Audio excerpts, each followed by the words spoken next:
Good morning दोस्तों। आज का हमारा टॉपिक है Keynesian model of output in employment.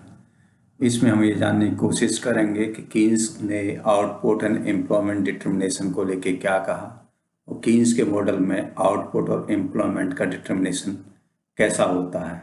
इससे पहले हमने 2-3 कंसेप्ट जो इस कीन्स के मॉडल में यूज होंगी वो हमने पढ़ी हैं। वो कंसेप्ट्स हैं consumption function, investment function, net export function and the government sector fiscal policy. इन चारों ही कंसेप्ट्स का यूज करते हुए कीन्स ने अपना model income determination and output determination का डेवलप किया। अब उसके तमाम कंपोनेंट्स को वन बाई वन हम डिस्कस करेंगे और जानने की कोशिश करते हैं कि आखिर उसने कीन्स में ऐसा क्या बताया।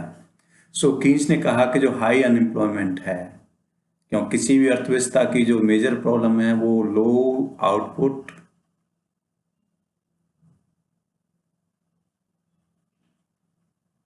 एंड हाई अनएम्प्लॉयमेंट सबसे बड़ी प्रॉब्लम रहती है। तो कीन्स के अकॉर्डिंग अर्थव्यवस्था में आउटपुट लो हो या अनएम्प्लॉयमेंट हाई हो, तो कीन्स ने बताया इसका जो रीजन है वो है कि वो उसमें एग्रीगेट डिमांड की कमी होती है, there deficiency in the aggregate demand. और इस एग्रीगेट डिमांड की कमी की वजह से अर्थव्यवस्था में अनएम्प्लॉयमेंट क्रिएट होता है। अगर हम किसी भी तरीके से इस एग्रीगेट डिमांड को बढ़ा सकें तो हम अर्थव्यवस्था में अनएम्प्लॉयमेंट की समस्या को दूर कर सकते हैं। तो कीन्स ने कहा जैसे कि कीन्स के इक्विलिब्रियम कब होता है अर्थव्यवस्था में इक्विलिब्रियम तब होता है जब आउटपुट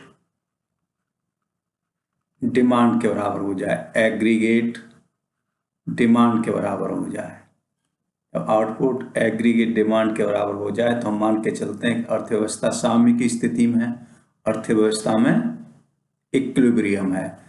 जैसा कि हम जानते हैं आउटपुट को हम वाई से रिप्रेजेंट करते हैं और वाई हमारी जैसे पिछले चैप्टर्स में हम पढ़ के आए हैं, पिछले लेक्चर्स में हम जान के आए हैं, वाई जो आउटपुट है 4 sector model economy, 2 sector model economy, 3 sector model economy में अलग अलग से होता है।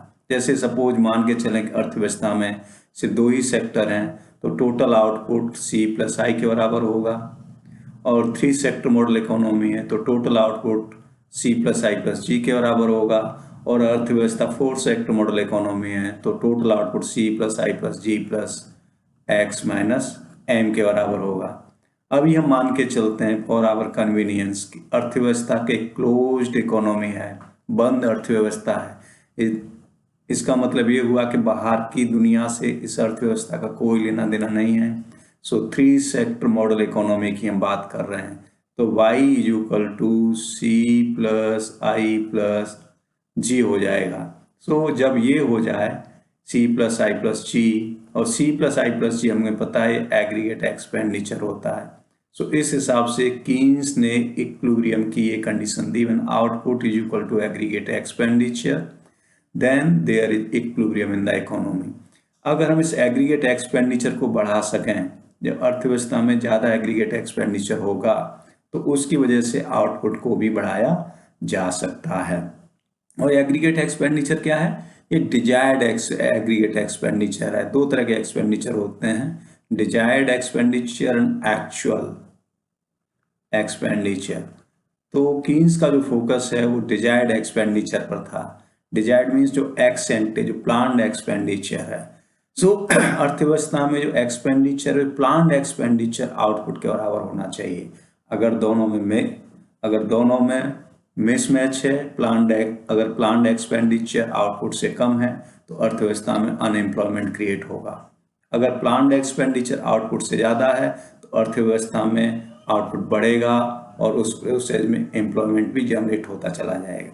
इससे पहले कि हम कीन्स के मॉडल को आगे डिस्कस करें, यहाँ ये जानना जरूरी है कि हमने अपने मॉडल को सिंपल रखने के लिए कीन्स ने शुरुआत में माना कि प्राइस लेवल्स इकोनॉमी फिक्स्ड हैं and all variables are real variables. जब प्राइस लेवल को आप फिक्स मान लेते हैं तो वेरिएबल्स अपने आप ऑटोमेटिकली रियल वेरिएबल्स हो जाते हैं। कंजम्पशन है वो रियल कंजम्पशन है, इन्वेस्टमेंट है वो रियल इन्वेस्टमेंट है। दैट मीन्स आप उससे प्राइस से डिवाइड नहीं कर रहे क्योंकि प्राइस कांस्टेंट है। इसलिए all variables in our analysis are real variables and the price levels for the time being are considered as fixed given. On this basis, now we try to understand the Keynes model of employment and income determination. Okay, so अभी हमने लिखा था जैसे y total output is equal to aggregate expenditure and aggregate expenditure is equal to C plus I plus G, and the C plus I plus G can also be written as C plus S plus T. क्यों income कहाँ division होती है? Income के 3 sector model economy में 3 जगह income का division होता है। हाउस होल्ड्स में जो कंजम्पशन एक्सपेंडिचर पे चला जाता है, सेविंग्स जो हाउस होल्ड्स करते हैं, और कुछ एक हिस्सा सरकार टैक्स के रूप में ले लेती है। So in any economy 3 sector model economy total output is at total income is at 3 places, और इनका खर्चा हो जाता है इकोनॉमी में, so that is equal to total expenditure C plus I plus G। और इससे देखें अगर हम दोनों टर्म्स को बराबर कर लें इनको, तो C से C कैंसिल आउट हो जाएगा। इस तरीके से S plus T is equal to I plus G। Okay, saving investment approach भी बोलते हैं इसको। सो हम आउटपुट डिटर्मिनेशन कीन्स के मॉडल में 2 तरीके से कर सकते हैं।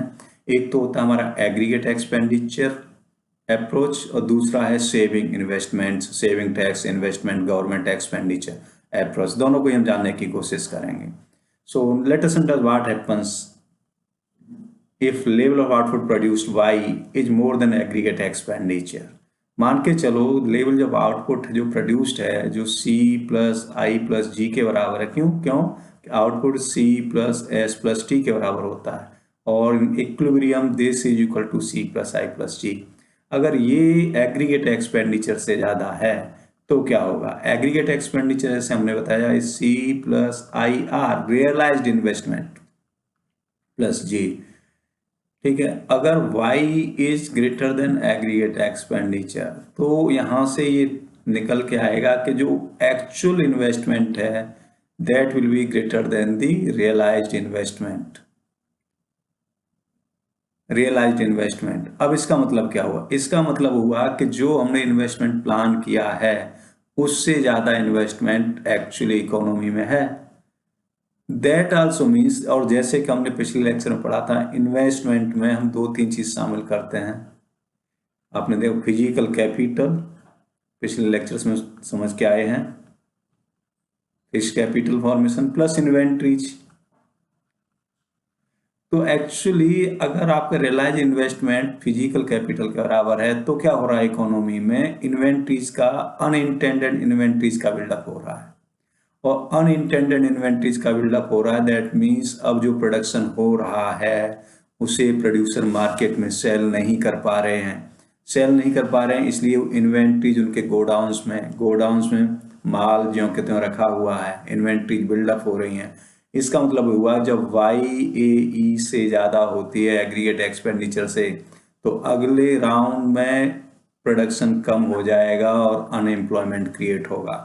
और जस्ट इसके अपोजिट होता है, जैसे Y is less than aggregate expenditure, इसका मतलब ये हुआ कि जो प्लान्ड इन्वेस्टमेंट है is more than the actual investment, तो इसकी वजह से इकोनॉमी के अगले राउंड में प्रोडक्शन बढ़ेगा और एम्प्लॉयमेंट अपॉर्चुनिटीज भी बढ़ेंगे और अनएम्प्लॉयमेंट कम हो जाएगा।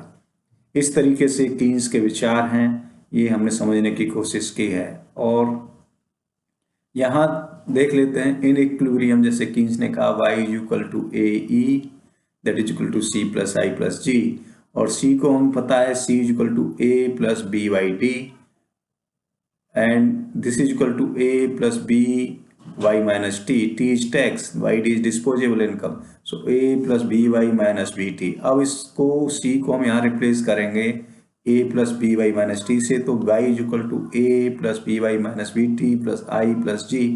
और अगर हम BY को लेफ्ट हैंड साइड में मूव कर दें तो Y is equal to Y minus BY is equal to A minus BT plus I plus G। तो Y इज कॉमन, इससे फैक्टर आउट कर लें तो Y1 minus B is equal to 1 minus BT plus I plus G, और इसे solve करें तो 1/1 minus B A plus BT A minus BT plus I plus G।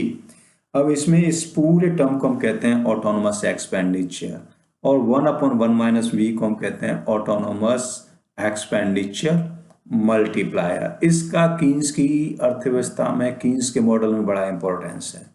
Keynes के model आगे चल के पढ़ेंगे कि कीन्स के मॉडल में जो नेक्स्ट टॉपिक है उसमें कि मल्टीप्लायर क्या होता है, वो हमारे आउटपुट एम्प्लॉयमेंट को कैसे अफेक्ट करता है।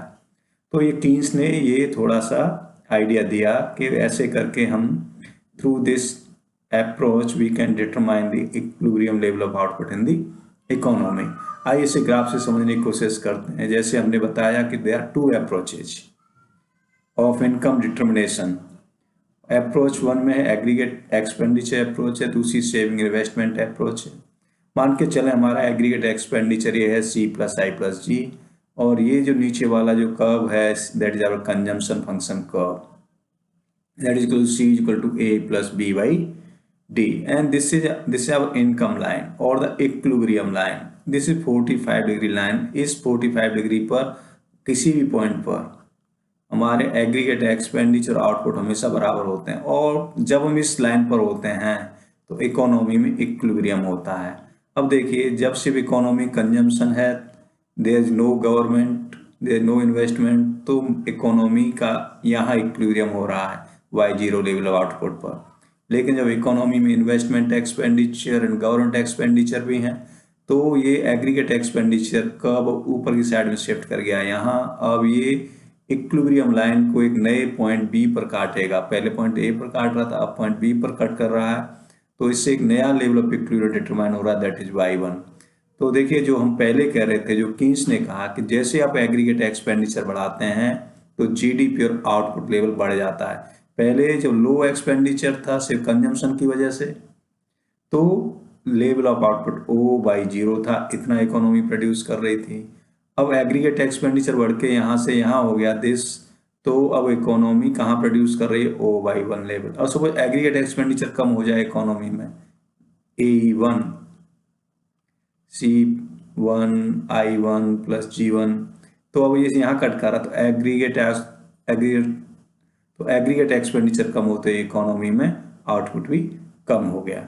सो ये कीन्स की अप्रोच है कि एग्रीगेट एक्सपेंडिचर को चेंज करके हम इकोनॉमी में आउटपुट लेवल को चेंज कर सकते हैं, और इस तरीके से हम इकोनॉमी में अनएम्प्लॉयमेंट को भी कम कर सकते हैं।